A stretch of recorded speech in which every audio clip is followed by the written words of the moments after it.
स्वर्ग का हकदार कौन? अपने अपने कर्म। मरने के बाद स्वर्ग के द्वार पर 4 व्यक्ति खड़े थे। इन 4 व्यक्तियों में पहला राजा था और दूसरा एक बिजनेसमैन था, तीसरा पंडित था और चौथा एक आम आदमी था। किसी को भी ये पता नहीं था कि कौन स्वर्ग के अंदर प्रवेश कर पाएगा और कौन वहाँ से वापस लौटा दिया जाएगा। सब स्वर्ग का दरवाज़ा खुलने की राह देख रहे थे और आपस में बातें कर रहे थे कि जैसे कि राजा को मरने से पहले ही आदत थी, उसने अपनी बात सबसे पहले बताई। राजा ने कहा, मैं बहुत प्रख्यात राजा हूँ, मैंने धरती पर अपना बहुत ही नाम कमाया है, इसलिए पूरी संभावना है कि मैं ही स्वर्ग में जाऊँगा। फिर व्यापारी ने अपनी बात सामने रखी। वह बोला, मैंने धरती पर खूब धन कमाया है और उस धन से मैंने सैकड़ों लोगों की मदद की, इसलिए मैं ही स्वर्ग का हकदार हूँ। अब बारी पंडित जी की थी, तो पंडित ने मुंह खोला और सबको ये कहा, चाहे तुम जो सोच लो, लेकिन यह बात तो तय है कि स्वर्ग के दरवाजे खुलेंगे तो मेरे लिए ही। सब जानते हैं कि पंडित दिन रात भगवान को याद करते हैं, इसलिए स्वाभाविक है कि स्वर्ग में पंडित का स्वागत किया जाएगा। जब सबने अपना अपना पक्ष रख दिया तब सबकी नज़र उस मजदूर पर थी जो चुपचाप अपनी नज़रें नीचे झुकाए बिना कुछ बोले वहीं पर खड़ा रहा। स्वर्ग का दरवाज़ा खुला और वहाँ पर एक देवदूत आकर खड़ा हो गया। देवदूत के हाथों में एक पुस्तक थी जिसमें इन सभी के कर्मों के बारे में लिखा हुआ था। देवदूत ने सबसे पहले राजा को अपने पास बुलाया और उसको पूछा, तुम बताओ, तुमने अपने जीवन में क्या क्या अच्छे कर्म किए हैं? मैं उन्हें इस पुस्तक में देखकर फैसला करूँगा कि तुम्हें अंदर आने देना है या नहीं। राजा ने कहा, मेरा राज्य जितना बड़ा था उतने ही समृद्ध था और मेरे राज्य के सभी लोग खुशहाल थे, सभी बड़े आनंद से रहते थे।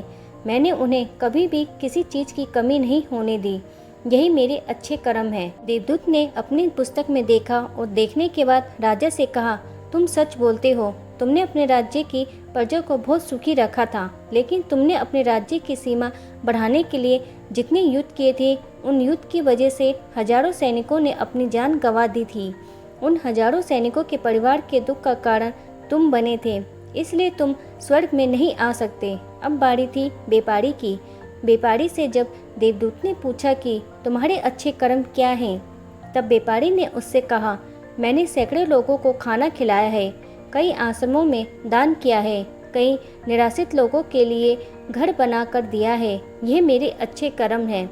देवदूत ने फिर से अपनी पुस्तक में ध्यान से देखा और देखने के बाद व्यापारी से कहा, तुम्हारा कहना भी ठीक है कि तुमने बहुत दान धर्म किया है, लेकिन यह दान धर्म तुमने जिन पैसों से किया है, उन पैसों को कमाने के लिए तुमने ना जाने कितने झूठ बोले हैं, कितनी हेराफेरियों की है और कितनी मिलावटें की हैं, इसलिए तुम भी स्वर्ग में नहीं आ सकते। जब पंडित से यही सवाल किया गया तो पंडित ने बड़े ही आत्मविश्वास के साथ कहा, मैंने अनगिनत लोगों को ज्ञान दिया है, हजारों यज्ञ और पूजाएं की हैं और दिन रात भगवान का जाप किया है, इससे अच्छे कर्म और क्या ही हो सकते हैं। देवदूत ने अपनी पुस्तक के अंदर झांक कर देखा और पंडित से कहा, आपने जितने भी लोगों को जो भी ज्ञान दिया है, उन बातों पर खुद कभी अमल नहीं किया। आपने यज्ञ पूजा या भगवान का नाम निस्वार्थ भाव से कभी नहीं लिया, इसलिए आपको भी स्वर्ग में आना प्रतिबंधित है। मजदूर ये सब देखकर हैरान था। वह अब तक जिन्हें महान समझता आ रहा था, उनकी व्याख्या स्वर्ग के दरवाजे पर आकर बदल गई थी। धरती पर जिन कामों को अच्छा समझा जाता है, उनका यहाँ पर कोई मूल्य नहीं था।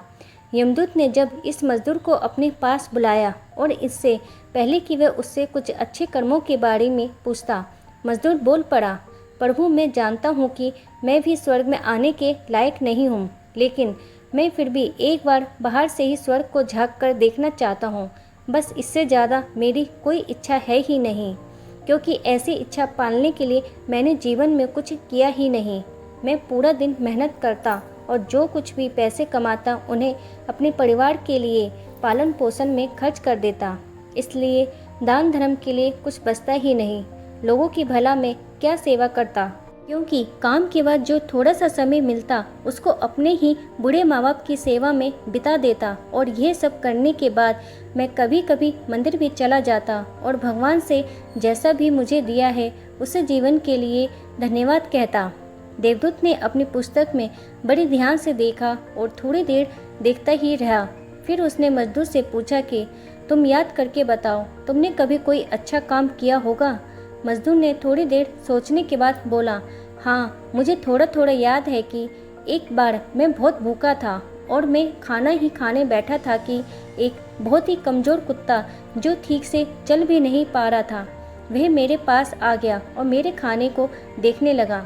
तब मैंने अपनी रोटी उसे खिला दी थी और उस दिन मैं खुद भूखा सोया था। मजदूर की बात सुनने के बाद देवदूत मुस्कुराया और मजदूर को बड़े सम्मान से स्वर्ग के अंदर लेकर गया। दोस्तों, अच्छे कर्म लोभ मोह माया इन सब भाव में आकर नहीं किए जाते और ना ही उन्हें अच्छे कर्मों की श्रेणी में गिना जाता है। निस्वार्थ भाव से किया गया एक ही अच्छा कर्म भी आपके जीवन के सारे पाप धोने की शक्ति रखता है। इसलिए जब भी मौका मिले निस्वार्थ भाव से अच्छे मन से अच्छे कर्म किया करें। दोस्तों, वीडियो पसंद आई है तो मेरे चैनल को लाइक करें, शेयर करें और सब्सक्राइब करें। साथ ही बेल बटन भी जरूर दबाएं। वीडियो देखने के लिए आपका धन्यवाद।